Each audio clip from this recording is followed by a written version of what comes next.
If you're reading this, it's already too late. Story by user U Vishwesh Shadi. Part 2. At 14, Mara ran away. She couldn't take it anymore. Her father's rage, his fists, his lies. She spent her first winter on the streets, alone. I wrote about her suffering, the way the cold gnawed at her bones, the hunger twisting her stomach, her hollow, desperate eyes. That night, I felt the cold seep through my skin, even though my heater was on.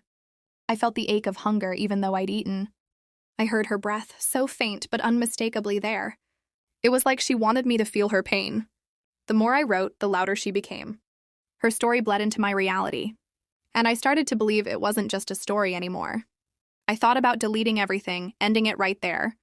But I couldn't. A part of me liked it. It made me feel alive. It challenged me. I wanted to push her further, to see how much more she could endure, how much more I could endure. So I kept going. I wrote about the men who found her on the street. They dragged her into the trunk of their car, driving her to a secluded cabin. I wrote how their nails scratched her skin, their cruelty tearing her apart.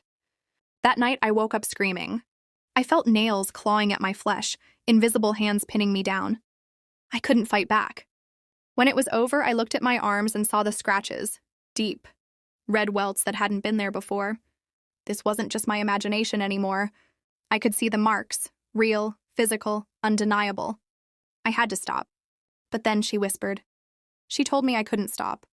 That it wasn't my story. It was hers. I wasn't creating it. I was uncovering it. And the more I unraveled, the stronger she became. She made me write this letter. She said you need to know her story. That with every person who learns about her, she grows stronger, more real. Maybe she's done toying with me. Why else would she make me write how it ends? A swift slash of her wrist. A crimson pool surrounding her, just like her mother's. I know what's going to happen to me tonight. If you're reading this, it's probably already too late for you too. Like the story? Like, comment, and share it for the next part.